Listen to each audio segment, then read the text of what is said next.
Hi everyone, welcome back to Shine Classes. First of all, good evening to everyone. जय Shri Krishna, Radhe Radhe friends. आ जाइए, करते हैं अपनी शाम की क्लास। हमारी दूसरी क्लास है, शाम के बज रहे हैं 4, जहाँ हम क्लास डेली करते हैं। और आज मैं आपको बाल विकास से प्रश्न करवाऊंगी, जो कि एक इम्पॉर्टेंट पेपर है। ये सारे क्वेश्चंस अच्छे से देखिए। 50 नंबर का पेपर, 15 ऑब्जेक्टिव आपको आएंगे। ऑब्जेक्टिव टीचर अच्छे से चेक करते हैं, क्योंकि उसमें हाँ नहीं का होता है, सही तो सही, गलत तो गलत। इसलिए अच्छे से देखिए, 50 नंबर पेपर है। और मैंने इसीलिए काफ़ी कुछ करवाने के बाद इंपॉर्टेंट पेपर को ले एक 50 लेकर चल रही, एक 25 लेकर चल रही हूँ, ताकि आप सब कुछ अच्छे से देख पाए, रिवीजन कर लें। ठीक है फ्रेंड्स, आइए चलते हैं। बिल्कुल भी टाइम वेस्ट नहीं करेंगे और फटाफट क्वेश्चन की तरफ है, क्योंकि इसमें 200 से ज़्यादा क्वेश्चन है और बहुत मल्टीपल। अगर मैं 25-25 करवाऊंगी तो बहुत वक्त लगेगा। ऐसा कुछ क्राइटेरिया नहीं कि आज 25 कराएंगे, कल 35 कराएंगे। जो जितना हो पाएगा उतना आराम से कर लेंगे। जितना जल्दी कर लेंगे उतना मल्टीपल बार रिवीजन कर लेंगे, वो हमारे लिए ही बेस्ट होगा। मैं नंबर ऑफ वीडियोस बनाने के लिए ऐसा नहीं करूँगी कि आपका रोज़ वक्त लूँ और अपना भी वक्त दूँ। नहीं फ्रेंड्स, मेरे से नहीं हो पाएगा। मैं आपको जैसे फटाफट जितना भी होता है उसके हिसाब से फटाफट करेंगे, क्योंकि टाइम बहुत कीमती है, आपके लिए भी मेरे लिए भी। ठीक है, आई होप सो आप सभी मेरी बात से बहुत एग्री होंगे। इस वक्त आप जुड़े हैं शालिनी क्लास साथ। मैं वैशाली आप सभी का यहाँ पर स्वागत करती हूँ। अगर कोई दिक्कत हो रही है, कोई प्रॉब्लम लग रही है, नहीं समझ में आ रही चीज़ें, तो आप पूछिए, पढ़िए, रिविजन करिए, देखिए, हर चीज़ें हो जाएंगी, हर चीज़ बताई जा रही सभी को।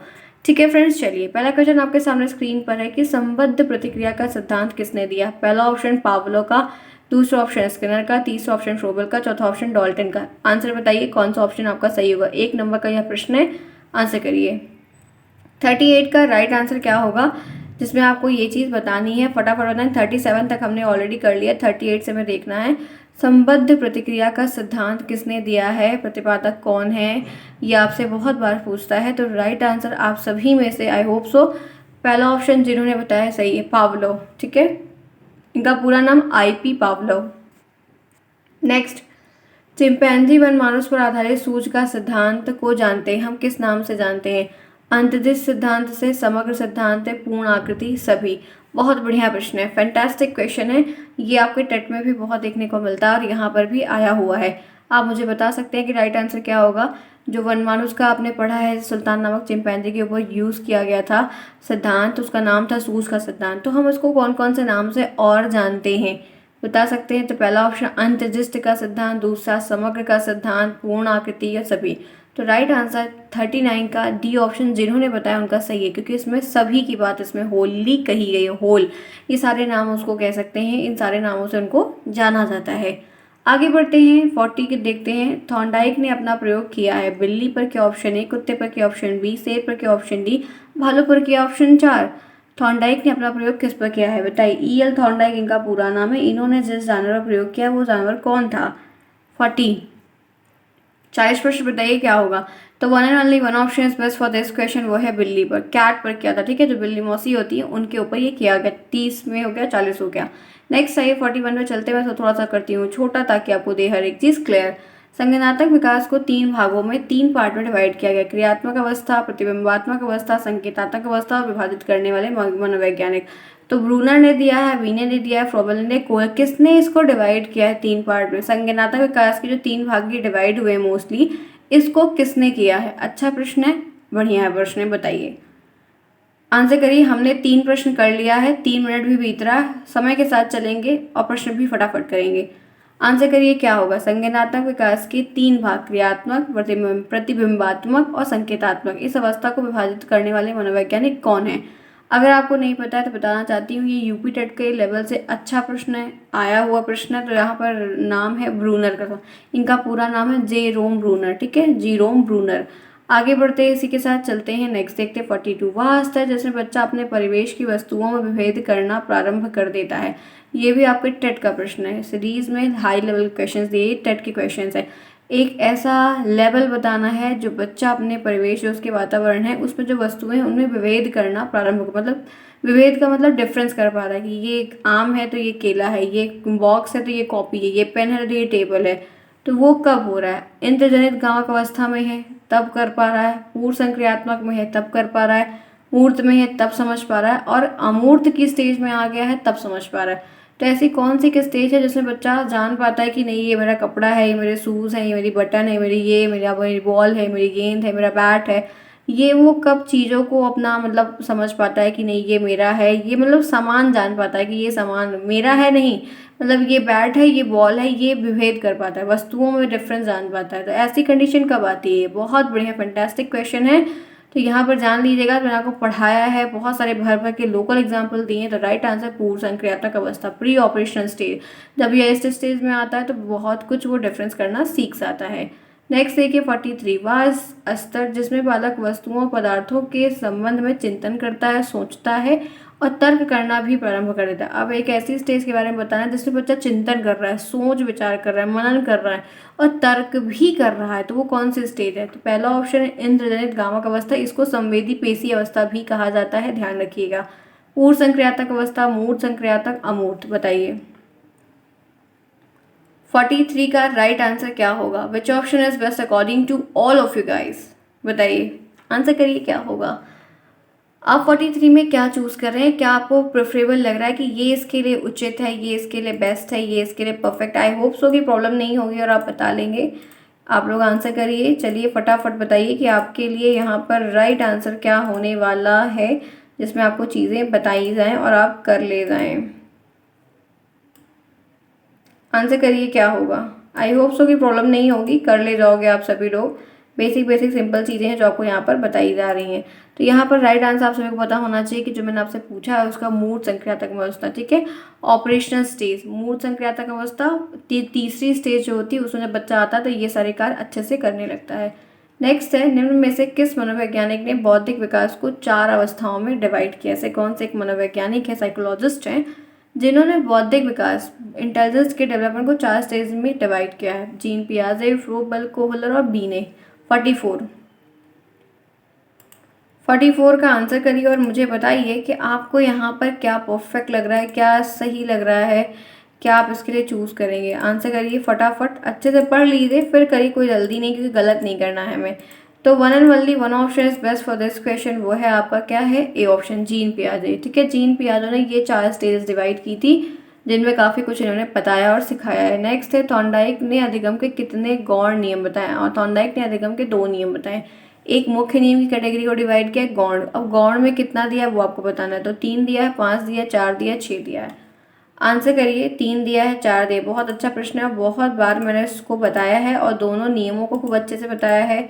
मुख्य वाले नियम से ज़्यादा प्रश्न बनता है, ये भी बोला है। गौण वाले का नाम आता है, कम नियम बनते हैं, वो भी मैंने आपको बताया है। तो ये चीज़ें आपके लिए मैं बेस्ट से बेस्ट बता रही हूँ। चलिए बताइए क्या होगा। तो one and only one option is best for this question, वो है आपका क्या है? 5 नियम है, ठीक है, 5 नियम होगा। तो ये आपका 45 में सी ऑप्शन। नेक्स्ट, निम्नलिखित में से कौन सा अर्जित अभिप्रेरणा के अंतर्गत आता है? अर्जित का मतलब होता है इंग्लिश में एक्वायर। तो ये 15 में पूछा गया है, प्यास, निद्रा, भूख और प्रतिष्ठा। बताइए, ऐसा एक कुछ ऐसे इसमें दिया गया है जो अर्जित के अंतर्गत आएगा, अर्जित प्रेरणा के अंतर्गत आएगा, जिसको हम अर्जित करना चाहते हैं। भूख एक हम सीखते हैं, तो क्या प्यास लगना हम सीखते हैं? क्या हमें प्यास लगती है तो हम उसको कहीं सीखते हैं? हमें भूख लगती है क्या हम उसको सीखते हैं? हम नींद आना हमें सीखते हैं? नहीं, वो होता है, एक बायोलॉजिकल प्रोसेस है। लेकिन प्रतिष्ठा, मान सम्मान, पद, ओहदा, इसकी हमें भूख होती है, हम उसको चाहते हैं। तो ये हमें अर्जित अभिप्रेरणा के अंतर्गत आता है, क्योंकि हम अभिप्रेरित रहेंगे तो हम उसको पाने की एक ललक हमारे अंदर होगी और हम चाहने का प्रयास करेंगे। 47 में क्या है? सीखी गई सामग्री को पुनः स्मरण करने की असफलता। हम कोई चीज़ सीखे हैं लेकिन हम उसको दोबारा से याद कर रहे हैं, हमें ये नहीं याद आ रही है। तो उसका राइट आंसर क्या होगा? वो एक जो शब्द है जिसको संबोधित किया जाएगा वो क्या होगा? विस्मरण, प्रत्याहान, प्रत्याभिज्ञा और आत्मसातन। आंसर करिए कि कौन सा ऑप्शन सही होगा। फटाफट आंसर करिए। 47 का कौन सा ऑप्शन आपको उचित लग रहा है, परफेक्ट? अभी तक एक भी प्रश्न ऐसा नहीं आया जो हमने ना पढ़ा हो, जो हमने डिस्कस ना किया हो। आप देख रहे हैं कि ऐसे प्रश्न आपको देखने को मिलेंगे और 15 ऑब्जेक्टिव आपको आएगा। बताइए क्या होगा। तो हम जानते हैं वो है विस्मरण। स्मरण की बात होता है तो हमें याद आता है, विस्मरण की बात है तो वो चीज़ हमें याद नहीं होती है। Next question friends, next question देखिए 48 क्या कह रहा है? एक सशक्त विद्यालय अपने शिक्षकों में निम्नलिखित योग्यताओं में से किसे सर्वाधिक बढ़ावा देगा? जो एक बहुत टाइट स्कूल है और वहाँ के जो स्कूल के पूरे स्टाफ हैं उनमें योग्यताओं को ध्यान में रख सबसे ज़्यादा किसको बढ़ावा मिलेगा? प्रिविलेज किसको मिलेगा? प्रशिक्षण करने की प्रवृत्ति को, स्मृति को, अनुशासन को, प्रतिस्पर्धात्मक अभिवृत्ति, मतलब कंपटीशन का जो एक माहौल होता है। तो सबसे ज़्यादा टीचर किस चीज़ को क्रिएट करने का एक मतलब देखेंगे क्या करना चाहिए, सबसे ज़्यादा इम्पोर्टेंस देंगे। तो तो जो बेस्ट ऑप्शन होगा उसका क्या होगा बताइए। 48 में 4 ऑप्शन आपके सामने स्क्रीन पर दिख रहा है आप लोग को बहुत ही क्लैरिटी के साथ। अब आपको उसका आंसर बताना है कि क्या होगा। 48 का आंसर करिए कि क्या उचित लग रहा है कि जो एक स्कूल है क्या क्या चीज़ें वहाँ पर सबसे ज़्यादा इंपॉर्टेंट है, तो वो है कंपटीशन का इन्वायरमेंट। हम अगर एक कॉम्पिटिटिव इन्वायरमेंट में पढ़ रहे हैं तो माहौल बहुत इंपॉर्टेंट होता है। वो हर एक चिकाई चाहे किसी कोई फंक्शन हो या कोई भी चीज़ हो, अगर उस चीज़ को आपको एकदम फुल्ली ऑर्गेनाइज करके अच्छे से करना है, अटेंड करना है, एंजॉय भी करना है, तो सबसे इंपॉर्टेंट जो है इन्वायरमेंट है। इन्वायरमेंट रहेगा तो आप उस चीज़ को देखा देखी करने लगेंगे और फिर हम काफ़ी कुछ आगे सीख भी जाते हैं। नेक्स्ट है शारीरिक रूप से असक्षम बच्चों में सामान्यता होता है क्या। जो शारीरिक रूप से असक्षम है बच्चे उनमें क्या देखने को मिलता है। Dyslexia, dysmythia, dysgraphia, dyscalculia. बताइए जो फिजिकली मतलब मैच्योर नहीं है, फिजिकली कोई शारीरिक रूप से उनको दिक्कत है, शरीर में कोई प्रॉब्लम है, किसी अंग में कोई प्रॉब्लम है, तो उनके लिए सामान्यतः क्या चीज़ें होंगी। तो राइट आंसर डिस्ग्राफिया। ठीक है, ध्यान रखिएगा। नेक्स्ट है तो ये टेट में आता है, ये जो एक डिसीज़ है देखने को एक कमी है, मतलब कह सकते हैं ये टेट में बनते हैं ज़्यादा। 50 प्रश्न आज का है कि एक बच्चे के बारे में बात हो रही है कि एक बच्चा जो ग्रस्त है वह सा और सा, ये जो सा लिखा है उसको वॉस पढ़ता है और न्यूक्लियर को अनक्लियर पढ़ता है। तो वो दोनों में क्या करता है कि विभेद नहीं कर पा रहा, अंतर नहीं कर पा रहा है कि क्या चीज़ें होंगी। तो ऑप्शन क्या है, डिसलेक्सिया के कारण, डिस्ग्राफिया, डिसकैल्कुलिया या शब्द जम्बलिंग। ऐसा क्या हो रहा है, ऐसा क्या डिजीज़ है या किस चीज़ की उसको कमी है जो ये 100 लिखा है तो उसको वॉश पढ़ रहा है, न्यूक्लियर लिखा है तो उसको अनक्लियर पढ़ रहा है, वो समझ ही नहीं पा रहा है कि क्या लिखा है। आंसर करिए। अच्छा प्रश्न आता है, आने की चांसेस भी हैं कि इस तरह के क्वेश्चंस देखने को मेनली मिलते हैं, आ सकते हैं। तो यहाँ पर जो सही ऑप्शन आपका 50 का होगा वो आपका राइट आंसर ए ऑप्शन है। ठीक है, डिसलेक्सिया है, तो ये आपका 50 तक का यहाँ तक का कवर हो गया। नेक्स्ट क्वेश्चन यहाँ पर 51 में है, जब दो बालक विभिन्न समानताएं रखते हुए भी आपस में भिन्न, दो बच्चे हैं और बहुत सारी विभिन्न डिफरेंट समानताएं हैं और आपस में भिन्न व्यवहार करते हैं, तो ये क्या है। तो व्यक्तिगत समानता, व्यक्तिगत विभिन्नता, दोनों और कोई नहीं। 51 का कौन सा ऑप्शन सही होगा। अच्छा प्रश्न है, पढ़ाया है, जिसको इंग्लिश में इंडिविजुअल डिफरेंस कहते हैं। तो राइट आंसर बी ऑप्शन जो है वो करेक्ट है। अगर आप सभी बी के साथ चूज कर रहे हैं तो मोस्टली सभी का आंसर करेक्ट है। आगे बढ़ते हैं इसी के साथ, प्रोजेक्ट प्रणाली के जन्मदाता कौन है। बढ़िया क्वेश्चन है। 52, प्रोजेक्ट प्रणाली के जन्मदाता कौन है। तो यहाँ पे crow and crow, Froebel, Kilpatrick और डगलस। बताइए क्या होगा। प्रोजेक्ट प्रणाली के जन्मदाता, और जन्मदाता वाले जो प्रश्न है, सिद्धांत के जन्मदाता, इन सबसे बहुत प्रश्न बनता है। अगर आप प्रैक्टिस नहीं करेंगे तो आप भूल सकते हैं, इस बात को ध्यान रखिएगा, इसलिए पढ़िए, समझते चलिए, चीज़ें हो जाएंगी। तो 52 में राइट आंसर यहाँ पे किलपैट्रिक है। ठीक है, प्रोजेक्ट प्रणाली के जन्मदाता कौन है, किलपैट्रिक। किलपैट्रिक आपको दोनों वहाँ पर नाम देखने को मिल सकता है। 53 में क्या है, वह विधि जो व्यक्तित्व के गुणों का अनुमान लगाने के लिए प्रयुक्त होती है। जो व्यक्तित्व के गुण होते हैं, पर्सनैलिटी की जो क्वालिटीज़ होती है, उनका एक एजम्पशन करने के लिए यूज़ होते हैं। प्रश्नावली, मनोनीत विधि, मापन रेखा, कोई नहीं। क्या यूज़ करते हैं, क्या यूज़ करेंगे, या सामान्यतः हम किसका यूज़ करते हैं व्यक्तित्व के गुणों का अनुमान लगाने के लिए। तो क्या होगा यहाँ पर राइट आंसर। तो बेस्ट ऑप्शन जो है वो मापन रेखा विधि। इस विधि की तरह हम तो एक मापनी बनाते हैं कि ऐसा हो सकता है, या यह चीज़ें इन सारे बच्चों में पाई जा रही हैं, उसमें ये तरीके हैं, या 5 बच्चे इस कैटेगरी के हैं। तो कहीं ये मापन रेखा विधि भी कहते हैं, कहीं कहीं अंकन प्रणाली भी कहा जाता है। नेक्स्ट आइए, बाल विकास का प्रमुख आधार क्या है। बाल विकास का जो मेन पिलर है, जो बेस है, जिसपे ये सारी चीज़ें बनी हुई, वो क्या है। वंशानुक्रम है, वातावरण है, दोनों है कि कोई नहीं। बाल विकास का सबसे मेन, बहुत अच्छा क्वेश्चन है ये, मोस्ट इंपॉर्टेंट क्वेश्चन आ भी सकता है, ये हमसे एग्जामिनर भी पूछ सकते हैं। तो 54 में आपको क्या उचित लग रहा है, क्या परफेक्ट लग रहा है। ये राजन की सीरीज बाल विकास से चल रही है, इंपॉर्टेंट सेशन चल रहा है, रिवीजन हो रहा है, प्रैक्टिस कर रहे हैं दोबारा से, तो मत इसको ऐसा हल्के में लीजिए। प्रश्न बनते हैं, देखने आसान आ जाते हैं तो वेल एंड गुड, आपकी किस्मत है। नहीं आएंगे तो हाई लेवल के अगर बनेंगे तो देखे रहिए, समझे रहिए, बातों को सुने रहिए, तो कर ले जाएंगे ऑप्शन देख के। तो यहाँ पर सी ऑप्शन जिन्होंने भी चूज़ किया उन सबका करेक्ट है, क्योंकि एनवायरनमेंट, हेरिडिटी सबसे ज़्यादा इंपॉर्टेंट होते हैं किसी भी चीज़ को सिखाने या उसकी छाप डालने के लिए। नेक्स्ट है, वंशानुक्रम माता पिता से संतान को प्राप्त होने वाले गुण होते हैं, यह कथन किसका है। रूथ वेंडिक का ऑप्शन ए, फ्रायड का ऑप्शन बी, जोन्स का ऑप्शन सी और पियाजे का ऑप्शन डी। वंशानुक्रम माता पिता से संतान को प्राप्त होने वाले जो गुण जो है, ये हेरिडिटी होती है, माता पिता से संतान को प्राप्त होने वाला गुण है। तो ये कथन किसने कहा है, ये बात किसने कही है, बताइए, आंसर करिए कि क्या होगा। 55 में क्या सही होगा, 55 में क्या बेस्ट होगा। रूथ वेंडिक्ट किसने कहा है या फ्रायड ने कहा है। तो ये मैंने आपको पता है कि ये ऑप्शन सही है। ये शायद आपकी सीरीज में फिर रिपीट हुआ है, क्योंकि अभी हमने हाल ही में इस पर डिस्कस किया था। आगे बढ़ते हैं, इसी के साथ चलते हैं 56वें, बाल विकास की अवस्थाएं क्या क्या हैं। तो शैशवावस्था ऑप्शन 1, बाल्यावस्था ऑप्शन 2, किशोरावस्था ऑप्शन 3, उपयुक्त सभी। तो बाल विकास की जो स्टेज के बारे में आपसे प्रश्न बन रहा है, आपको मालूम है कि सभी हैं, तो ये तीनों उसमें आ जाएंगी, ठीक है। इन्फेंसी, चाइल्डहुड और एडोलसेंस, ये तीनों स्टेज को मिलाकर वो चीज़ें बनी हुई हैं। आगे बढ़ते हैं, नेक्स्ट देखते हैं, प्रतिभाशाली विद्यार्थी कौन होता है। एक्स्ट्रॉर्डिनरी कह सकते हैं एक प्रकार से, अपनी आवश्यकताओं को दृढ़तापूर्वक नहीं कह पाते हैं, निर्णय में आत्मनिर्भर होते हैं, शिक्षकों को से स्वतंत्र होते हैं, स्वभाव में अंतर्मुखी होते हैं। जो प्रतिभाशाली एक्स्ट्रॉर्डिनरी बच्चे होते हैं, ब्रिलियंट बच्चे होते हैं, वो अपने निर्णय पर डिपेंडेंट होते हैं। अगर उन्हें कोई बात कही है की है तो उसे करने का प्रयास करते हैं और पूरा करने की पूरी जोर शोर से कोशिश भी करते हैं, ठीक है, और अपना निर्णय स्वयं वगैरह लेने में सक्षम होते हैं। आगे बढ़ते हैं, बात करते हैं 58 की। आर टी आई 2009 भारत में कब लागू हुआ। 2 अप्रैल 2010, 2 अप्रैल 2009, 1 अप्रैल 2010, 12 अप्रैल 2010। RTE है, आई नहीं है, ठीक है। RTE है, राइट टू एडुकेशन, ठीक है। तो बताइए फुल फॉर्म ध्यान रख लीजिएगा, आ सकता है। और ऑप्शंस बताइए 58 में क्या हुआ। एक अच्छा क्वेश्चन है जो कि डीलेड सेकेंड सेमेस्टर का टॉपिक है। ये डीलेड सेकेंड सेमेस्टर में इस टॉपिक से भर भर के बहुत सारे प्रश्न हैं।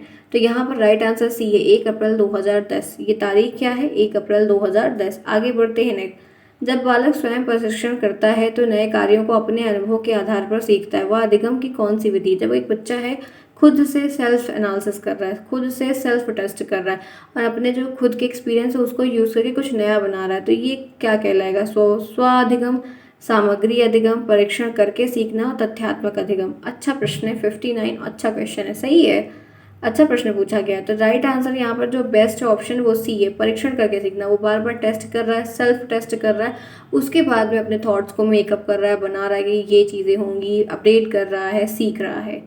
आगे बढ़ते हैं 60, नैतिक विकास के सिद्धांत के प्रतिपादक का नाम। कोहलर, वीने, कोहलर, कोहलबर्ग और फ्रॉबेल। बहुत बढ़िया, फैंटास्टिक क्वेश्चन है। नैतिक विकास यानी कि इंग्लिश में कहेंगे मोरल डेवलपमेंट, उस सिद्धांत के प्रतिपादक कौन है, क्या है। तो आपको पता होना चाहिए कि 60 का जो राइट आंसर है वो है कोहलर, ठीक है। ए ऑप्शन जिन्होंने भी बताया उनका है करेक्ट और सही है। 61 की अगर हम बात करते हैं तो वाइगोत्स्की के अनुसार बच्चे अपने साथी समूह के सक्रिय सदस्य कब होते हैं, एक एक्टिव मेंबर कब बन जाता है। पूर्व बाल्यावस्था में, किशोरावस्था में, पूर्व किशोरावस्था में। 61 में क्या होगा। वाइगोत्स्की सामाजिक से संबंधित हैं और इन्होंने वही बात बोली कि ऐसा कब आता है कि बच्चा अपने साथी समूह में काफ़ी एक्टिव मेंबर, जैसे ग्रुप लीडर हो जाता है, तो वो किशोरावस्था में होता है, जो ग्रुप को लीड करता है। 5-6 बच्चे का ग्रुप होता है, लीडर होता है ना, कि जो वो कहेगा, जैसे तारक मेहता का उल्टा चश्मा आता है तो उसमें टप्पू है ना, देखा है कि नहीं, आई थिंक सभी ने देखा होगा। अच्छा शो है फिलहाल के लिए, एक फैमिली शो, बहुत अच्छा शो है। तो वो चीज़ जो है आपका इस तरीके से है। आगे बढ़ते हैं 62, कक्षा में एक प्रभावी शिक्षक अधिगम प्रक्रिया होती है। एक शिक्षक अधिगम प्रक्रिया होती है जब शिक्षक बच्चों के ज्ञान को पढ़ाई जाने वाली संकल्पना के साथ जोड़ने में सहायता करता है। तो इस पार्श्व में निहित उद्देश्य क्या है। इस जो 2 लाइनें लिखी हुई हैं इनमें क्या बातें कही जा रही। पुनर्वलन की बात हो रही, ज्ञान का सह संबंध और स्थानांतरण किया जा रहा है, व्यक्ति विभिन्नताएं हो रही है, शिक्षार्थी स्वायत्ता हो रही है। आंसर करिए। कक्षा में एक प्रभावी शिक्षक अधिगम प्रक्रिया होती रहती है और वहाँ पर बच्चों को उस ज्ञान की पढ़ाई की जाने वाली संकल्पनाओं के साथ जोड़ने का प्रयास किया जाता है, सिखाया जाता है, उनको उस चीज़ों से रिलेट किया जाने का प्रयास किया जाता है। तो ये शिक्षार्थी स्वायत्ता होती है, ठीक है। आगे बढ़ते हैं इसी के साथ, यहाँ पर सामाजिक तथा सांस्कृतिक विकास का सिद्धांत संबंधित किससे है। तो अभी मैंने आपको हाल ही में ऊपर दूसरे क्वेश्चन में ये बात बताई थी कि किससे है, तो वो है वाइगोत्स्की से। बिल्कुल भी टाइम को हम वेस्ट नहीं करेंगे, ये चीज़ें मैंने आपको यहाँ तक की क्लियर करके बता दी। तो फ्रेंड्स आज की क्लास में यही तक करती हूँ, याद रखिएगा 63 तक हमने किया, 64 से फिर हम कल कंटिन्यू करेंगे। तो मैंने आपको काफ़ी ज़्यादा प्रश्न आज की फिलहाल की क्लास में करवा दिए। इस तरीके से डेली हम करवा लेंगे, जो भी चीज़ें होंगी खत्म हो जाएगी। वैसे भी बहुत दिक्कत नहीं है, सब कुछ हमारा कंट्रोल में है, हम हर चीज़ पढ़ रहे हैं, देख रहे हैं, समझ रहे हैं, तो प्रॉब्लम नहीं होगी, ठीक है। आई होप सो कि सबको सही लगा होगा, समझ में आएगा। कोई दिक्कत होती है, किसी क्वेश्चन में डाउट लगता है तो आप क्वेरी करिएगा, हम उसका रिप्लाई ज़रूर देंगे। चीज़ें पढ़िए, जो आपने नोट्स खुद बनाई उसको रिवीजन करते रहिए, तो उससे आपको काफ़ी क्वेश्चंस करने में आसानी होगी, चीज़ें आसान हो जाएंगी, कर ले जाएंगे। चलिए फ्रेंड्स, मिलते हैं फिर नेक्स्ट में। कोई दिक्कत होती तो बताइएगा। Bye bye, take care.